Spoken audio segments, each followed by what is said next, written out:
kaya material, dan kaya beramal. Banyak orang mengira kemenangan dalam hidup selalu dimenangkan oleh mereka yang berpenghasilan besar. Berpenghasilan besar sering dianggap tiket otomatis menuju kebahagiaan. Realitanya, orang yang mampu mengelola gaji kecil dengan bijak jauh lebih kaya daripada mereka yang berpenghasilan besar, namun menjadi budak dari gaya hidup demi gengsi, ekspektasi arus negatif masyarakat akhir zaman. Kekayaan sejati tidak terletak pada angka di saldo rekening, melainkan pada kemerdekaan diri, terbebas dari penjajahan keinginan yang tidak esensial.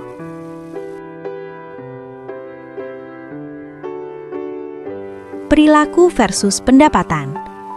Sesuai buku The Psychology of Money karya Morgan, hasil keuangan lebih dipengaruhi oleh kebiasaan daripada angka di slip gaji. Penghasilan besar tanpa disiplin hanya menciptakan kenyamanan semu yang menjebak seseorang dengan gaya hidup boros berhamburan. Pandangan ini sejalan dengan Your Money or Your Life karya Vicky dan Joe yang menekankan bahwa uang mencerminkan waktu dan energi hidup kita. Kita belajar bahwa disiplin keuangan bukan soal angka besar, tetapi soal kesadaran yang dirawat terus-menerus. Mental disiplin dalam keuangan membantu seseorang membedakan kebutuhan dan keinginan, sehingga mampu menghindari pemborosan akibat faktor emosi dan tekanan sosial melalui pertimbangan sebelum mengeluarkan uang. Pendapatan adalah air dalam wadah. Perilaku adalah lubang di wadah tersebut. Perilaku gaya hidup mewah yang konsumtif bergengsian akan melubangi wadah batin, sehingga air berkah selalu habis tak bersisa. Sebaliknya, perilaku yang polos dan alamiah akan menjaga wadah tetap utuh.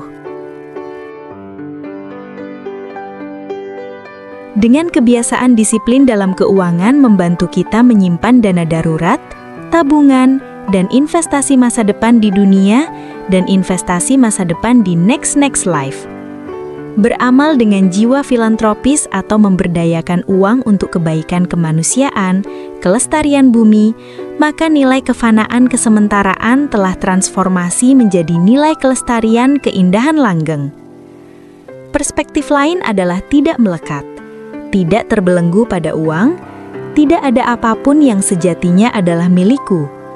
Aku adalah sebuah jiwa yang bebas, pinjam badan raga di dunia untuk naik tingkat, lulus dari mata kuliah keuangan. Kebahagiaan hidup yang berprinsip sederhana polos alamiah, uang halal, hasil bersih yang diperoleh dari kerja nyata diriku, yang tidak hanya bermanfaat bagi keluarga, komunitasku, bahkan kemaslahatan kebaikan mulia bagi sekitarnya, dimanapun ku berada.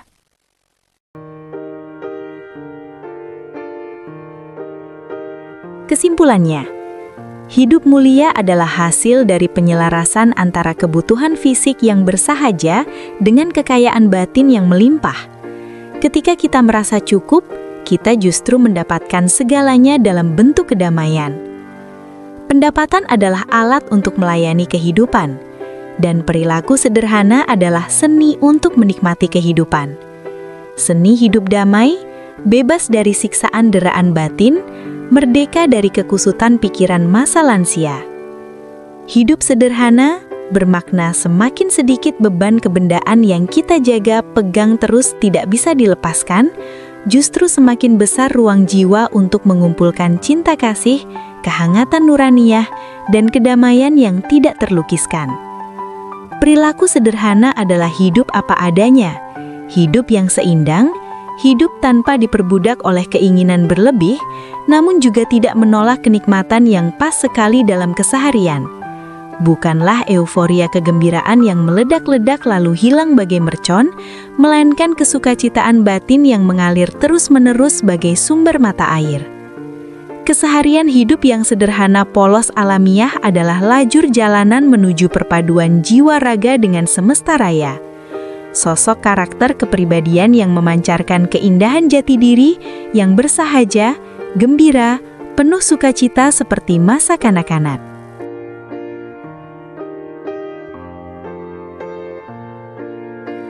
Energi dan waktu sudah habis, terjebak pada siklus kerja hingga lelah, beli kemewahan untuk menghibur diri, uang habis, kerja keras lagi, tiba-tiba sakit keras, tiba-tiba meninggal, gara-gara kerja keras demi memuaskan ego keduniawian yang tidak ada dasar lubangnya.